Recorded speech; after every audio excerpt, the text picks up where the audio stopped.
কেন যেন আমার ঈদের সময় কাজগুলো বেশি ভালো লাগে।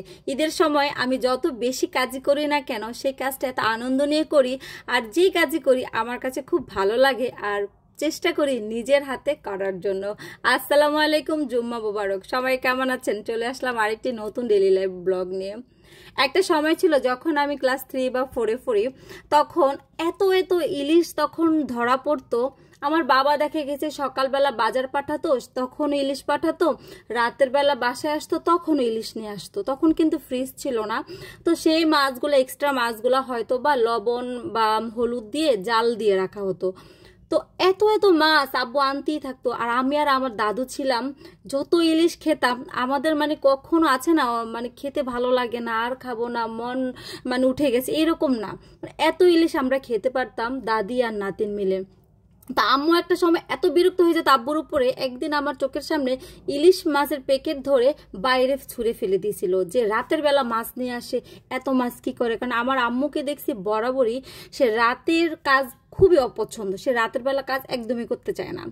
তো এত ইলিশ এনেছে যে ইলিশ রাখার জায়গা নাই, কোথায় রাখবে। সেই মানে সোনালি দিন বা সোনালি অতীত, তার এখন ইলিশ মানে কি বলবো, খাই বা সবাই খায় খাবে, বাট একটা সময় ইলিশটা যেরকম ছিল, ঘ্রাণ, মজা, দাম, মানুষ মানে তৃপ্তি করে খেতে পারতো। আর এখন এমন হয়ে গেছে আমার বাচ্চারা বলতে পারবো তারা এরকম গল্প করতে পারবে না, বা ওদের বাচ্চা কাচ্চা তো ওদের কাছে হয়ে যাবে রূপকথার গল্প। তো যাই হোক, আর একটা গল্প শেয়ার করলাম আজকে, একদম এন্ট্রি নিয়ে কোনো কথা না বলেই, যেহেতু আজকে শুক্রবার। আসলে এখন যদি ঈদের সময় শুক্রবার বা অন্য কোনো বার না, প্রতিদিনই বাসায় মাংস কোনো না কোনো কিছু, তবে আমি চেষ্টা করি মাংসের পাশাপাশি ভর্তা, ভাজি, মাছ, ডাল এই সমস্ত জিনিস রাখার জন্য। তবে মাংস যে খাওয়া হয় না সেটা কিন্তু ভুল, মাংস কিন্তু খাওয়াই হয়, কারণ আমি প্রতিদিনই কিন্তু রান্না করতেছি মাংস, এক এক দিন এক এক রকম করে। তো যেদিন একটু বেশি হয় সেটা কি করে বক্স ভরে আমি আবার ডিপে রেখে দিই, অন্যান্য সময় বাচ্চাদের স্কুলটা যখন খুলে যাবে তখন খেতে পারবো। এইদিকে হচ্ছে আমি খিচুড়ি, গরুর মাংস চুলায়, এইদিকে হচ্ছে চ্যাপা শুটকিটা বেটে নিচ্ছি নিজের হাতে। বললাম না ঈদের সময় কেন যেন সব কিছু করতে খুব ভালো লাগে। ইলিশ মাছটা কিন্তু আমার হেল্পিং হ্যান্ড ধুয়ে দিয়েছিল, বাট আমি সুন্দর করে মাছটাকে বসে বসে নিজেই কেটেছি।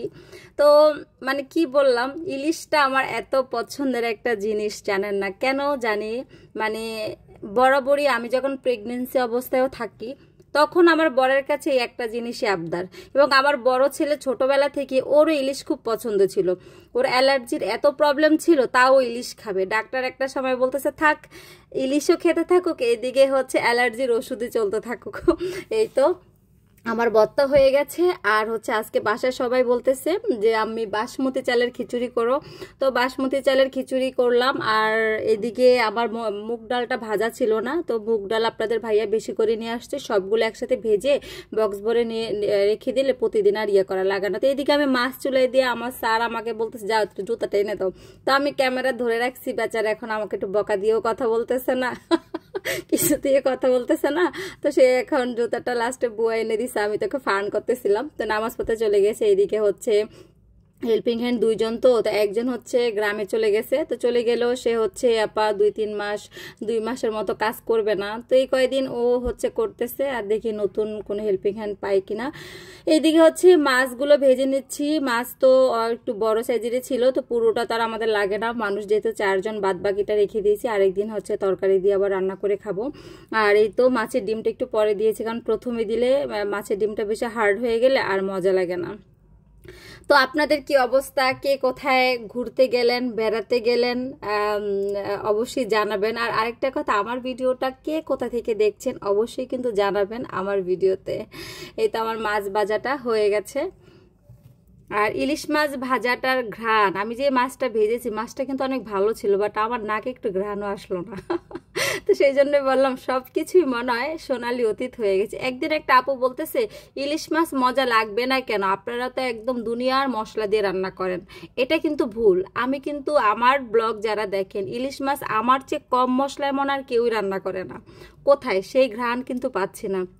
আর এই তো সরি, আমার মাংসটাও হয়ে গেছে আলহামদুলিল্লাহ, একদম শুকনো শুকনোই করেছি। তো কেমন লাগলো ব্লগটি? আসসালামু আলাইকুম, ভালো থাকবেন।